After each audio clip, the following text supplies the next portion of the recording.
la vivienda adecuada como un elemento integrante al derecho a un nivel de vida adecuado y al derecho de una no discriminación en este contexto. Ujú. Voy a decir bien lo que sería una relatora especial.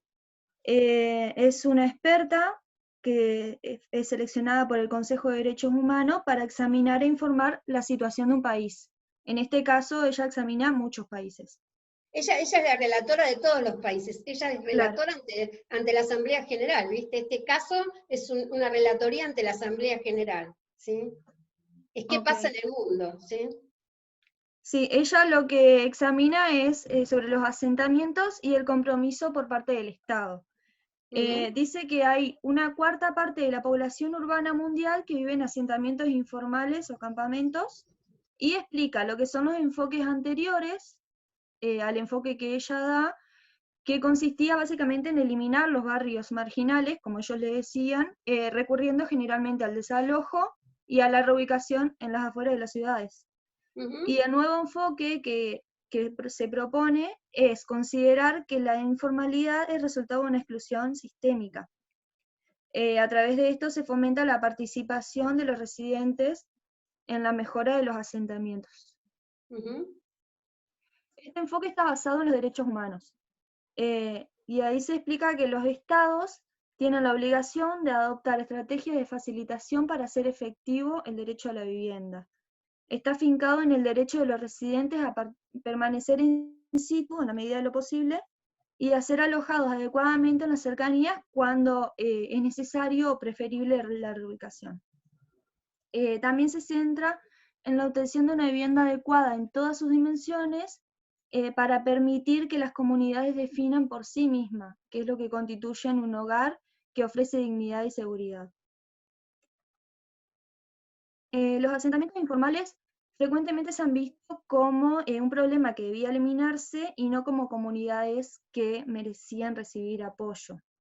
Las familias cuya vivienda, según los gobiernos, se había mejorado, eran internadas en bloques de viviendas carentes de dignidad, cultura o valores comunitarios, o eran desplazadas hacia las afueras de la ciudad, desprovistas de fuentes de trabajo, vínculos sociales, medios de transporte y otros servicios. Aquí paremos un poco. ¿Ustedes lo vieron esto, que se hizo esto en Concepción del Uruguay? Es decir, te doy vivienda y te mando a cualquier lugar. ¿Lo vieron? Sí, y que incluso lo que pasa acá es que las personas no dejan su lugar. Incluso no quieren mudarse algunas veces. Y no quieren moverse, claro, porque los van a mandar a cualquier lado. Al lado del basural, en una casilla de madera que es peor a lo mejor de donde estaban viviendo. ¿Sí? Sí, sí, no se Esto es lo tienen en que, cuenta esas cosas. sí, esto lo que plantea que es un problema global. De hecho, la Sociedad Central de Arquitectos hace un análisis de los problemas del FONAVI, de qué pasó con los conjuntos del FONAVI, están todos deteriorados, todos están mal localizados, ninguno tiene la calidad del equipamiento adecuado, muchos no han tenido mantenimiento de la infraestructura, muchos no han podido ser escriturados porque la tierra no estaba saneada al momento de que el Estado haya construido. El interés era pagarle a la empresa constructora, pero ni siquiera estaba saneada la titulación para poder generar el título. Entonces, hay muchos... Víctor Peli, que dirige la Cátedra de Vivienda en la Universidad del Nordeste, Víctor Peli dice que muchos se benefician menos la persona.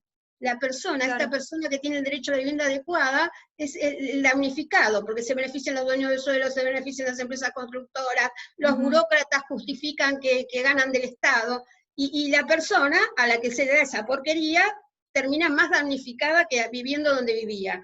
Esto es lo que Leilani identificó en todo el mundo, ¿sí? Claro. Si puedo aportar algo, yo que a mí me tocó el tema de Acumar, también pasa bastante eso, de que mucha gente que está sentada en las villas alrededor del río no se quiere mudar. No se quiere mudar porque la han mandado a algunos barrios, unos que se habían hecho con estos paneles Claro. digamos, de lo que fue la fundación de Madre de Plaza de Mayo, que era un desastre el sistema constructivo, y que es el barrio que se llama Padre Mujica. Este barrio, Claro, Padre sí. Mujica, es un desastre. Pobre gente.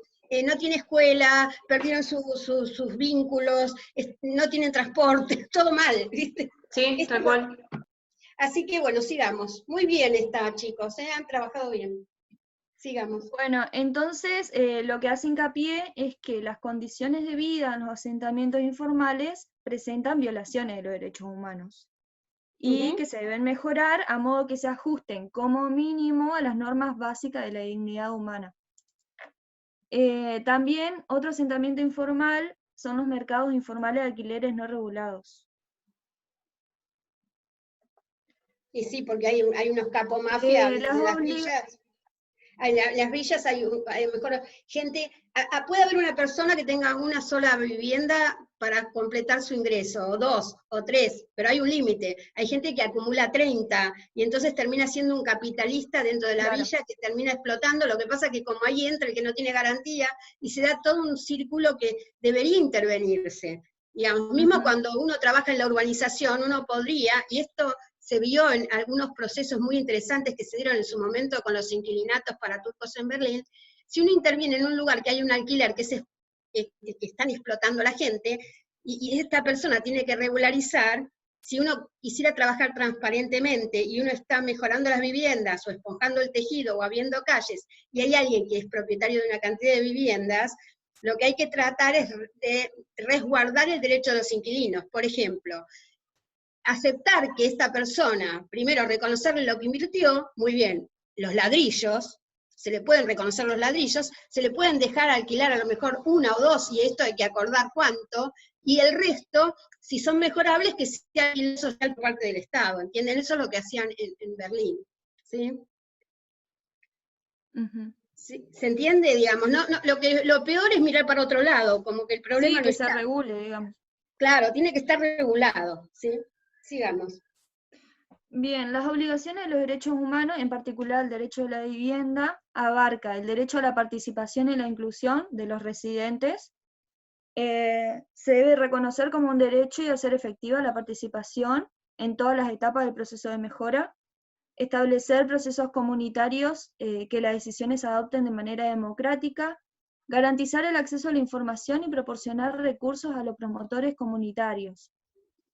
Documentar el perfil singular de cada comunidad, vinculado a la mejora a la lucha histórica por los derechos. Garantizar plena inclusión de la mujer en todos los aspectos de los programas de mejora. Acá quisiera agregar algo. Tú hiciste muy bien la selección, pero cuando hablas de documentar el perfil singular de cada comunidad, es muy importante cuando uno trabaja con la comunidad, hacer como un plano en una lámina, la línea de tiempo. ¿Quién llegó primero? ¿Cómo se fue constituyendo la historia? ¿Sí? ¿Está? Sí, es muy importante preguntar sobre la historia, porque eso tiene que ver con la identidad y por qué se radicó ahí. ¿Sí? Bien. Sí, estos son algunos puntos que se nombraban en cuanto al derecho a la participación y la inclusión. Y así hice una selección con todos los puntos que se abarcan. No, seleccionaste muy bien, sí, sigamos.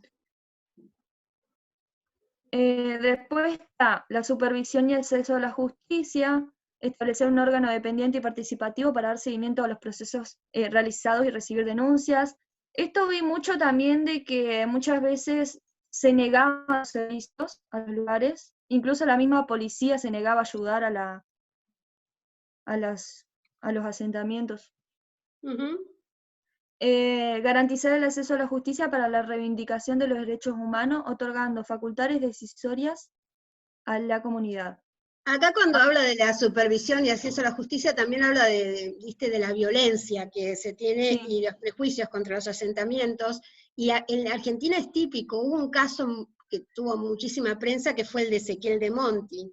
Ezequiel de Monti era un chico que iba para su casa en la villa, en una de las villas ahí de la Comuna 8, y los policías lo hicieron tirar al riachuelo, lo mataron haciéndolo tirar al riachuelo, solo por violencia policial, digamos, ¿sí? Entonces, fue un caso, hay muchos casos de violencia policial por el solo hecho de vivir en la villa. Y además se produce una estigmatización del habitante de la villa porque se cuenta todo lo malo, se cuenta la droga, se cuenta el ladrón, y es un porcentaje mínimo de la gente que vive ahí. Yo te podría decir que personas que Si uno le pregunta a la persona que trabaja en tu casa, o que trabaja en limpieza, o que es basurero, dónde vive, la mayoría de las personas van a estar viviendo seguramente en algún grado de asentamiento informal por el valor de los alquileres, ¿sí? Claro. La persona Sí, que la trabaja... discriminación. La No, pero discriminación la persona que trabaja conmigo hace 20 años vive, no en una villa, pero realmente yo le recomendé que lo comprara de manera informal, vive en una especie de conventillo autogestionado que surgió hace como 30 años en el Dock Sur, y bueno, todo el mundo, ella cuando lo compró, le recomendé que lo hiciera en la municipalidad, que dio cuenta de que ella le pagaba, y el otro fue con la luz, porque tienen medidor desde la época que pagaba, pero no es algo digamos, es informal, no tiene un título de propiedad ninguno de los que veía, de las 20 familias que viven ahí, pero tienen derecho, ¿sí? Claro. De hecho, pudo hacer la transacción delante de un funcionario municipal, y esto es un poco lo que dice Leilani Fara, ¿entendés? Que más allá de un título formal, uno puede garantizar el derecho de la tenencia, y el que le hizo la transacción, ella pagó en la municipalidad, y vieron que se hacía la transacción con un documento, que no es un título de propiedad, pero es un documento que requiere cierta formalización, y donde la persona mostraba que hacía 20 años que vivía ahí, porque tenía facturas de alquiler, de luz de hacía 20 años, ¿sí? ¿Entendés? Entonces, yo creo que hay que buscar la manera de garantizar el estar, ¿sí? Pero, digamos, si vos te pones a hablar con las personas, hay muchísimas personas muy honestas de trabajo de la construcción, etcétera, que viven en asentamientos informales, ¿sí? Sí, claro. El problema es que la gente mira para otro lado, ni conversa con las personas, y quien forma la mala imagen son sobre todo los medios de comunicación, ¿sí? Bueno, sí, después lo que se habla es de adoptar medidas para asegurarse que el sistema judicial proteja los derechos de los residentes, esto es lo que se hablaba también. Sí, pero vos viste ahí que pone como ejemplo la Villa Rodrigo Bueno. Cuando dice, la Villa Rodrigo Bueno es un ejemplo, al lado de Puerto Madero, porque hubo una presentación judicial ante la Comisión Interamericana, y se obligó al país a resolver la localización, porque había derecho de estar ahí, porque de hecho el primer asentamiento, por eso es importante la historia, había sido una relocalización un poco promovida por el Estado, ¿sí? En ese lugar. Después, cuando se vuelve valioso, quiero barrer a todos, ¿sí? Claro. Entonces, justamente lo pone como un buen ejemplo, y la ley que después sacó la legislatura para reurbanizar la Villa Rodrigo Bueno, está puesto como ejemplo en el documento. Bueno. La cooperación internacional y la asistencia para el desarrollo. Porque los proyectos de mejora, velar porque los proyectos de mejora se ajusten a las normas de los derechos humanos. Problemas ambientales, evaluar y remediar los riesgos ambientales que corren los asentamientos informales. Violencia y delincuencia. Discúlpame, ese punto anterior tiene que ver que muchas veces te dan un crédito internacional condicionado, y si ese crédito que te dan, ¿sí? Te dan un crédito para hacer vivienda, y muchas veces viene atado a un cierto modelo, a una cierta tecnología, nunca aceptar un crédito que no contemple todo lo que se pone aquí como la buena práctica, o sea, permitir la localización, permitir que la gente esté, mantener los lazos, mantener los espacios productivos, porque si yo tengo un crédito y dice, no, solo te financio vivienda, y no te financio espacio para la producción, entonces la gente, ¿cómo se va a desplazar si no va a poder tener su kiosco, ni su comercio, ni su lugar para las herramientas? ¿Entendés? Eso es lo que quiere decir. Claro. Sí, para que puedan desarrollarse, digamos. Claro, porque muchas veces viene atado el propio FONAVI, que hay que cambiarlo solamente a financiar vivienda, y no vivienda y el espacio para la producción, ¿sí? Sí, entonces eso es violatorio del derecho humano, porque no va a tener derecho a sobrevivir. Sí, no está contemplado. No está contemplado muchas veces, ¿sí? En nuestra ley FONAVI hay que cambiarla, por ejemplo, ¿sí? Y eso es lo que dice Leilani, hay que revisar toda la legislación para que contemple el derecho integral holístico a la vivienda, ¿sí? Al habitar. Sí. También se habla de esto de la violencia y la delincuencia, es un poco lo que decías recién. Sí. Garantizar la protección adecuada a los residentes de los asentamientos contra los delitos motivados por prejuicios, esta discriminación que sufren. La policía y la fuerza de seguridad deben recibir capacitación y educación en derechos humanos para combatir los estereotipos discriminatorios. Muy bien. Empresas y derechos humanos, reorientar la inversión privada en la vivienda y los bienes inmuebles para apoyar la mejora de los asentamientos y crear viviendas asequibles. Un imperativo de los objetivos de desarrollo sostenible es mejorar los asentamientos informales para el 2030. Los estados se comprometen a asegurar el acceso a todas las personas a viviendas y servicios básicos adecuados, seguros y asequibles, de aquí al 2030.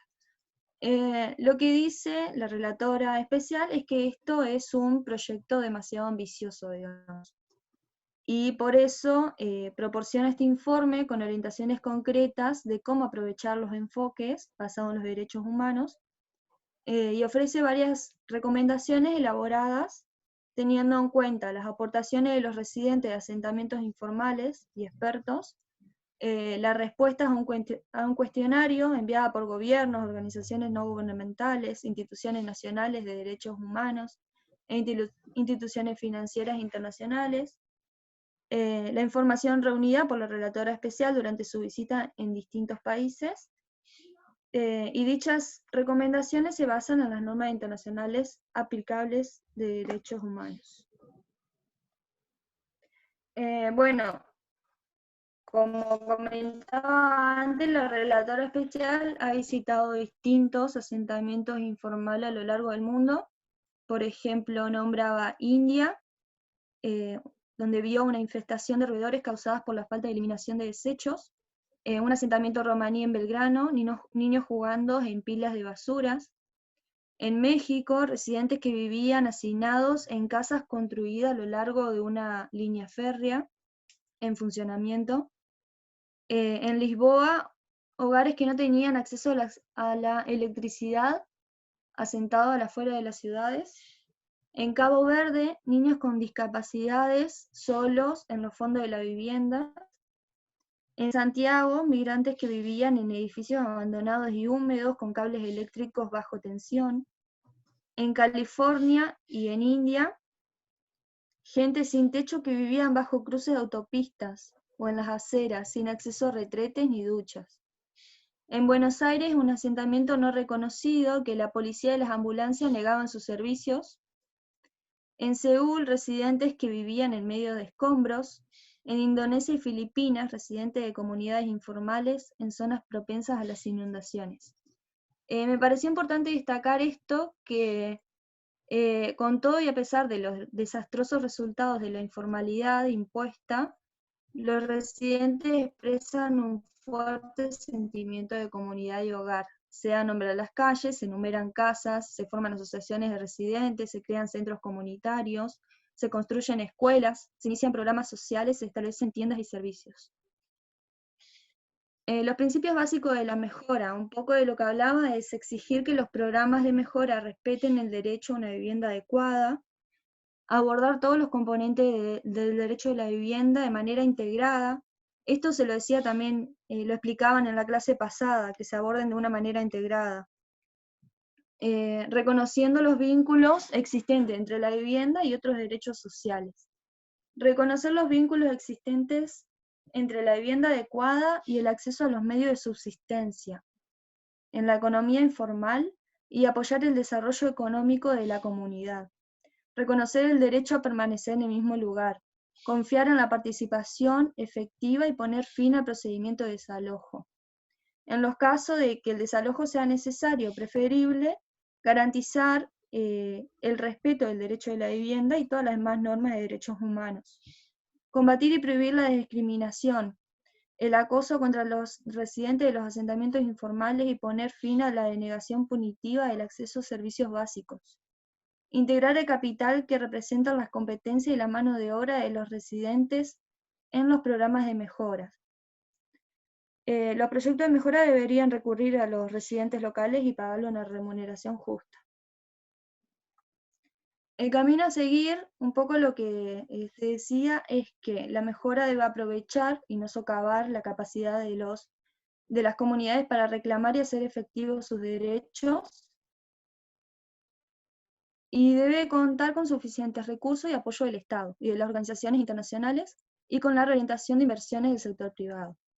Y la obligación de hacer frente a las violaciones sistémicas del derecho a la vivienda en los asentamientos informales.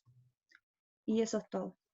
Bueno, estuviste muy bien, realmente una muy buena síntesis.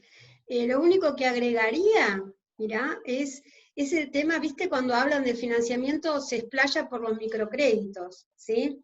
Y dice que muchas veces, primero, que las hipotecas para la gente de muy bajos ingresos o con trabajos informales es un castigo, no un beneficio, ¿sí? Claro. Dice que en general la vivienda o subsidiada o en alquiler subsidiado o el microcrédito. El microcrédito es apto siempre que tenga la tasa adecuada, ¿sí? Un poco el material que nosotros dimos sobre DESCO, que lo vamos a ver en la última unidad, habla de las reformas de las viviendas con microcrédito, que no requieren hipoteca.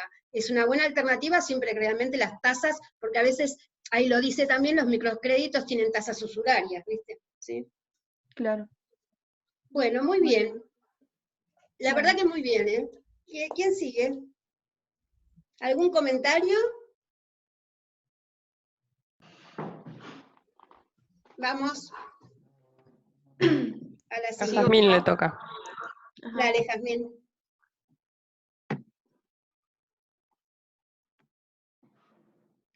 Yo igual mi presentación la voy a subir al sitio, ¿sí? Entonces tienen las dos. La mía tiene, digamos, como...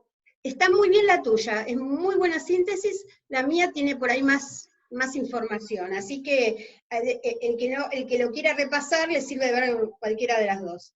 Sigamos. O por ahí la otra, la mía amplía la que recién se expuso. Bueno, a mí me tocó la resolución de la presidencia Akumar. Bueno, hice una breve reseña de cómo surgió, que surgió a través del fallo Mendoza. En julio de 2004, un grupo de vecinos de la cuenca Matanza-Riachuelo, habitantes de Villa Inflamable y profesionales, interpusieron demanda judicial contra el Estado Nacional, la provincia de Buenos Aires, el gobierno de la Ciudad Autónoma de Buenos Aires y 44 empresas por el daño y prejuicios sufridos a raíz de la contaminación del río Matanza-Riachuelo, solicitando asimismo la recomposición del ambiente dañado. Bueno, es así que en el 2006 se crea la Autoridad de la Cuenca de la Matanza-Riachuelo, conocida como ACUMAR.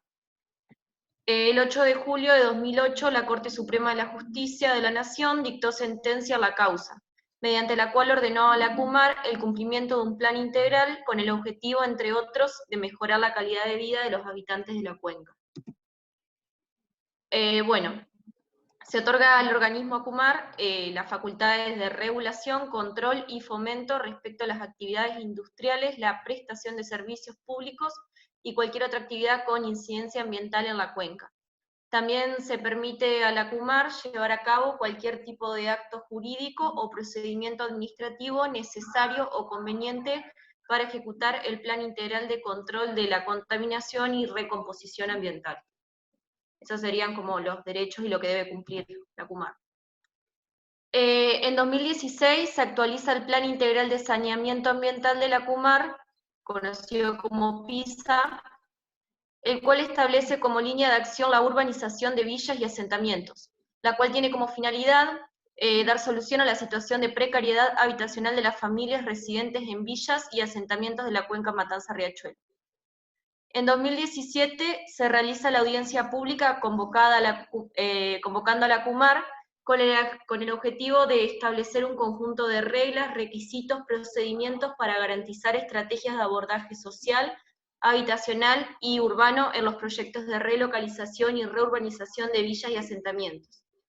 Se compromete a la autoridad a diseñar e implementar instrumentos de políticas territorial a fin de garantizar el acceso a un hábitat saludable a la población de la cuenca. Bueno, es por ello que la presidenta de la autoridad de la cuenca Matanza-Riachuelo resuelve un protocolo para el abordaje de procesos de relocalización y reurbanización. Las generalidades. El objetivo del protocolo es establecer un conjunto de reglas, requisitos y procedimientos para garantizar estrategias de abordaje social, habitacional y urbano en los proyectos de relocalización. A efectos de este protocolo se definen los siguientes términos. Lo que es relocalización son procesos planificados de desplazamiento de población que responden a razones de riesgo ambiental o resultan imprescindibles como parte de un proceso de reurbanización de una villa o asentamiento. Reurbanizaciones se entiende por estas los procesos integrales de intervención habitacional y urbana en villas y asentamientos que comprenden un conjunto de acciones destinadas a lograr la prestación de todos los servicios de infraestructura. Ay, me aparece acá el cartelito y no puedo leer. Bueno, no sé qué dice. Va bien, Bueno, va bien. sí, habla de lo mismo, sigue hablando de lo que es reurbanización. ¿Qué cartelito? Bueno, el cartelito me aparece acá para salir. No, todavía quedan 3 minutos. Terminá estos conceptos. Andá tranquila, cuando se corta después seguimos donde quedó. Bueno, en cuanto a los conjuntos habitacionales, se caracterizan... digamos, acá, esto de que villas y asentamientos, ¿qué comprenden? Perdón. Claro, comprenden tipologías de barrios informales que se forman mediante distintas estrategias de ocupación del suelo y presentan diversos grados de precariedad y densificación, déficit en el acceso a los servicios públicos básicos y situación irregular en la tenencia del suelo. Esto es como los indicadores que vimos que había sido, en los que se usaron en el relevamiento, ¿sí? Claro. ¿Sí? Sigamos. Sí. Los conjuntos habitacionales se caracterizan por ser barrios construidos en altura o horizontalmente mediante programas o planes de vivienda para la urbanización de villas y asentamientos, o para la localización de población relocalizada de sus barrios de origen. Bueno, en cuanto a los lineamientos y principios rectores, el mapa de riesgo ambiental de urbanizaciones emergentes de la cuenca Matanza-Riachuelo, desarrollado por la CUMAR, permite identificar las villas y asentamientos donde se expresan las mayores problemáticas ambientales. Acá lo que hice fue como un parate, que hice una comparación de que estos puntos que surgen, también surgen por una convocatoria que se hizo por los vecinos, porque había puntos que no se cumplían. Por eso acá, bueno, las imágenes muestran a Horacio Corti, que es como el que representaba a los vecinos. Sí, es el defensor general. Claro, de la ciudad. que expresa 5 puntos. Entonces, bueno, el punto anterior surge por lo que presentan acá, que es lo que cité, que hablan de mapa y ordenador de riesgo. Los vecinos serían los que planteaban, es que en estos eventos también se busca escuchar la voz de los vecinos, los cuales en 2016, a través de un defensor general de la CABA, se expresan los 5 puntos pendientes por las autoridades. Las mesas de trabajo constituyen el principal ámbito de información y de participación, especialmente de elaboración de consensos y de toma de decisiones. Estas instancias, que deben realizarse al menos bimensualmente, tanto en las villas y asentamientos intervenidos como los conjuntos habitacionales, en el caso que resida población relocalizadas, son convocadas y coordinadas por las jurisdicciones locales que ejecutan los programas habitacionales y requieren de la participación de representantes de la CUMAR y de las áreas del Estado municipal, provincial y o nacional involucradas en cada proceso. Las autoridades deberán coordinar y articular con distintas áreas del Estado y también con instituciones barriales, organizaciones sociales y comunitarias. Esto también es lo que planteaban los vecinos, es el acceso a la información, que debe ser un principio general para que todos los vecinos puedan participar en tiempo oportuno para poder debatir en las mesas de trabajo. Ellos eso pedían. También en cuanto a la participación, creemos que deben estar expresados como un principio general en todos los procesos administrativos, la participación vecinal. Otro punto es la sustentabilidad económica de la vivienda que debe asumir los habitantes, deben ser proporcionales a su nivel de ingreso. Claro, Así las cuotas cancelatorias de los créditos